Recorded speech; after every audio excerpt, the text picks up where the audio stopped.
Cult leaders love to confuse issues, and one of the most harmful ways in which they try to do this is the conflation of privacy and secrecy. When my daughter joined the group led by David McKay, she told me that everyone in the group shared all things, and it wasn't just items like clothing or vehicles or things like that, which they didn't actually entirely share anyway. But what the leader did insist on them sharing was their personal conversations with people outside of the group, and also all their inner thoughts and things like that.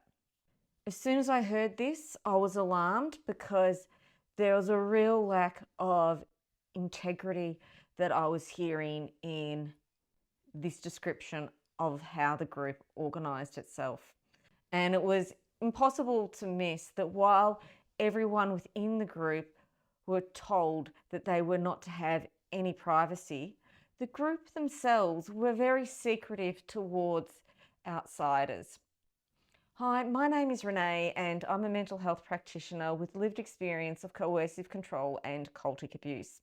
I also have a lifelong passion for history and theology, and since losing my daughter to a destructive cult, I've had to deconstruct a lot of my personal experiences with Christian cults and New Age movements so as to re-examine what I thought I did and did not know.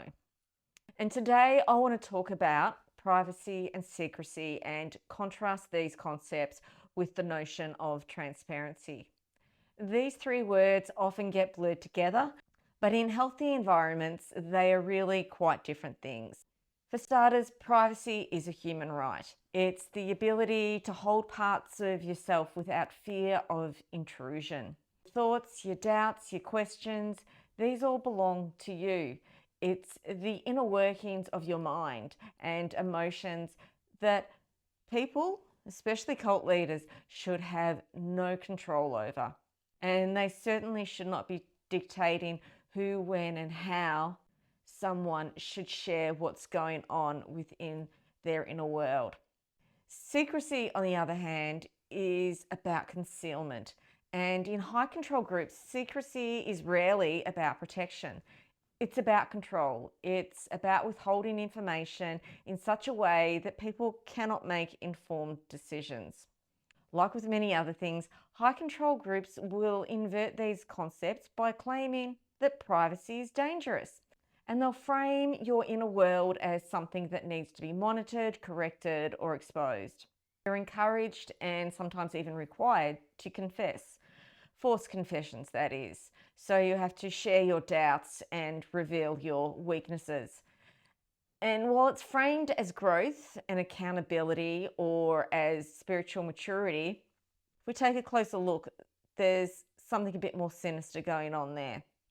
And a really good question to ask is, who holds the power in that exchange? Because while your inner world is being opened up, the system itself remains closed. Leadership decisions are hidden. The financial situation of the group is hidden.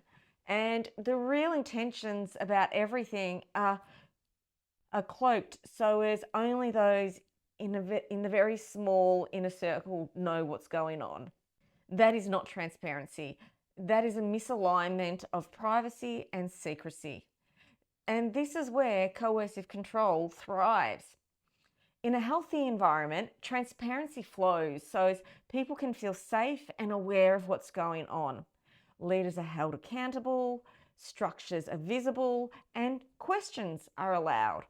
But in high control groups, transparency is a one-way street. You're seen, you're known, and you're exposed, while those at the top remain just out of reach. Privacy is reframed as secrecy, secrecy is reframed as wisdom, and transparency becomes something that you owe but never actually receive. So if you're trying to make sense of a group, don't ask, are people open? Instead, ask, who is allowed to keep privacy? Who is allowed to give it up? And who benefits from that imbalance? Because real freedom doesn't demand your exposure, and real truth doesn't hide behind closed doors.